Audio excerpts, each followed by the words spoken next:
사랑하는 미랄교회 성도 여러분, 오늘도 하나님의 말씀을 읽고 묵상하며 기도함으로 우리가 마주하는 삶의 자리에서 하나님의 말씀으로 힘을 얻고 은혜를 누리시는 복된 하루 되시기를 소망합니다. 오늘 우리에게 허락하신 하나님의 말씀은 요한복음 7장 1절에서부터 13절까지의 말씀입니다. 다 같이 살아계신 하나님의 말씀을 읽겠습니다. 그 뒤에 예수께서는 갈릴리를 두루 다니셨다. 유대 사람들이 자기를 죽이려고 하였으므로 유대 지방에는 돌아다니기를 원하지 않으셨다. 그런데 유대 사람의 명절인 초막절이 가까워지니 예수의 형제들이 예수께 말하였다. 형님은 여기에서 떠나 유대로 가셔서 거기에 있는 형님의 제자들도 형님이 하는 일을 보게 하십시오. 알려지기를 바라면서 숨어서 일하는 사람은 없습니다. 형님이 이런 일을 하는 바에는 자기를 세상에 드러내십시오. 예수의 형제들까지도 예수를 믿지 않았기 때문이다. 예수께서 그들에게 말씀하셨다. 내 때는 아직 오지 않았다. 그러나 너희의 때는 언제나 마련되어 있다. 세상이 너희를 미워할 수 없다. 그러나 세상은 나를 미워한다. 그것은 내가 세상을 보고서 그 하는 일들이 악하다고 증언하기 때문이다. 너희는 명절을 지키러 올라가거라. 나는 아직 내 때가 차지 않았으므로 이번 명절에는 올라가지 않겠다. 이렇게 그들에게 말씀하시고 예수께서는 갈릴리에 그냥 머물러 계셨다. 그러나 예수의 형제들이 명절을 지키러 올라간 뒤에 예수께서도 아무도 모르게 올라가셨다. 명절에 유대 사람들이 예수를 찾으면서 물었다. 그 사람이 어디에 있어? 무리 가운데에서는 예수를 두고 말들이 많았다. 더러는 그를 좋은 사람이라고 말하고 더러는 무리를 미혹하는 사람이라고 말하였다.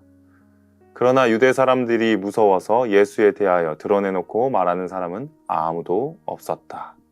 아멘. 오늘 본문의 배경이 되는 절기가 있습니다. 바로 2절에 언급되어 있는 초막절입니다. 초막절은 대속죄일 후에 지키며 포도를 거두어 드리고 나서 한 해를 마무리하는 마치 추수감사절과도 같은 절기입니다. 그래서 초막절은 하나님이 광야 생활을 하던 이스라엘 백성에게 먹을 것과 마실 것을 공급하신 것을 기억하며 감사하며 기념한 절기입니다. 이러한 큰 절기를 앞에 두고 오늘 본문의 상황은 예수님의 혈육 형제들이 예수님이 하고 계신 사역들을 보고 들은 후 자신들의 생각을 말하는 모습이 등장하고 있습니다. 가장 가까이에서 예수님께서 하신 일들을 본 사람들 중에서 12 제자들 다음으로 가까이에 있는 사람들이 바로 예수님의 형제라고 할 수 있는 그들입니다. 그럼에도 그들은 예수님의 사역을 눈으로 보고서 어떻게 반응했을까요? 믿지 않았습니다. 사실 오늘 본문 앞에서 예수님께서는 그 유명한 오병이어 기적을 사람들에게 보여주셨습니다.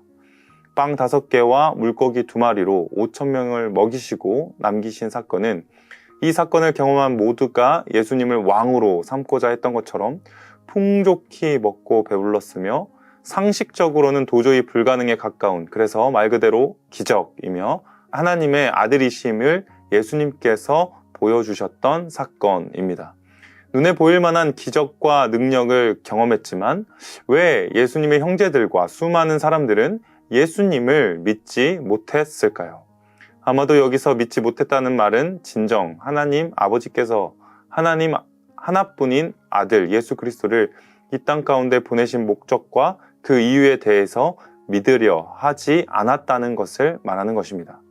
사람들은 그저 하늘의 일을 구하는 것이 아니라 땅의 일만 생각했던 것입니다.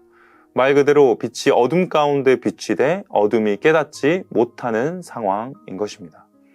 오늘 본문에서도 혈육이라고 할 수 있는 예수님의 형제들이 예수님을 그리스도로 하나님의 아들로 믿지 못했습니다. 이로써 혈통적으로나 육적으로 하나님의 자녀가 되지 못한다는 사실이 드러납니다. 당시 유대인들은 자신들이 혈통적으로 아브라함의 후손이기 때문에 하나님의 백성이라는 선민의식이 있었습니다. 하지만 오늘 본문에 나와 있듯이 예수님과 형제라 할지라도 제대로 된 믿음이 없으면 예수님을 믿지 못한다는 사실이 드러납니다. 우리의 신앙생활에 있어서도 마찬가지입니다. 신앙생활이 내게는 너무나 익숙해서 당연한 것으로 여기면서 예수 그리스도를 믿는 믿음의 고백을 잊어버린다면 우리는 편안함에 속아 가장 귀중한 것을 놓쳐버린 것일 수 있습니다. 뿐만 아니라 자신이 생각하는 그리스도에 대한 믿음이 예수님이 보여주시려고 하시는 그리스도의 모습과 다르기 때문에 오늘 본문에서 예수님에 대해 불신하는 모습으로 나타났습니다. 예수님의 형제들도 당시 사람들과 동일하게 생각했는데 그리스도라면, 메시아라면, 이스라엘에 오실 약속된 왕이라면 왕은 어디에 머물러야 할까요? 그렇습니다. 예루살렘으로 가야 합니다. 하지만 예수님은 계속해서 어디에 계셨을까요? 갈릴리를 두루 다니시고 계셨습니다. 이스라엘의 중심에 있는 것이 아니라 변두리에 계시면서 자신을 그리스도라고 보여주시는 그 모습에 예수님의 형제들은 이것은 말이 되지 않는다는 표현으로 3절과 4절에 예수님께 이렇게 말한 것입니다. 이 말은 바꾸어 말하면 정말 하나님이 보내신 분이 맞다면 그렇게 하셔야 하는 것 아니냐는 어쩌면 합리적이고 어쩌면 당연하게 들리는 소리지만 믿음이 없고 예수님에 대해서 잘못 이해하고 있는 교만한 모습이 아닐 수가 없습니다. 그런 형제들의 말에 예수님께서는 아직 때가 이르지 않았다고만 말씀하십니다. 형제들이 생각하는 타이밍은 절기가 가까이 오는 이때에 예수님 자신이 누구신지 변두리에서 보여주신 일이 아니라 예루살렘 중심부에서 모두가 볼 수 있게끔 하셔야 하는 게 맞다고 생각했던 것이죠. 하지만 예수님이 예루살렘에 진정으로 가실 때는 언제일까요? 예수님이 진정 이 땅에 오셔서 이루실 일을 하셔야 할 때는 십자가를 지실 때입니다. 7장 이전에 예수님의 표적을 보며 왕으로 삼고자 열광했던 사람들은 예수님이 하셔야 할 하늘 아버지께서 맡기신 일을 듣자 예수님을 떠났습니다.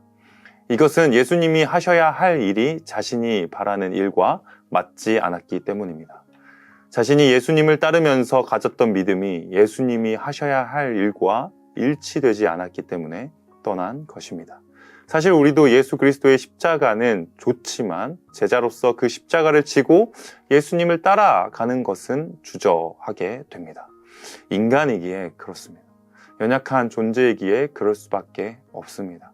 우리는 무엇인가 대단한 자들이 아니라 그저 하나님의 한없는 은혜와 자비가 필요한 연약한 죄인인 것입니다. 그러니 우리는 무엇을 구해야만 할까요? 예수님을 똑바로 보기를 원한다고 말하며 바른 믿음과 바른 신앙을 갖기 위해서 기도해야 할 줄 믿습니다. 오늘 말씀을 마치면서 생각해 봐야 할 것이 두 가지 있습니다. 첫 번째는 내가 원하는 대로 신앙생활을 하고자 하는지 아니면 주님이 정하시고 주님이 이루실 때를 기다리며 주님이 일하실 그때를 기다리며 기도하는지 말입니다. 예수님의 형제들은 수많은 무리들이 예수님을 따르다가 예수님의 말 때문에 다 떠나가는 것을 보았습니다. 그러니 자신의 생각과 판단으로 빨리 초막절 절기에 맞춰 사람들이 많이 모일 때 오병이어와 같은 기적을 보이면 또다시 수많은 무리들이 예수님을 따를 거라고 생각했던 것입니다. 인간적 생각으로는 맞지만 예수님이 예루살렘에 가셔서 영광을 받으실 때는 아직 이르지 않았습니다. 그러니 잠잠히 그때를 기도하며 기다려야 할 줄로 믿습니다.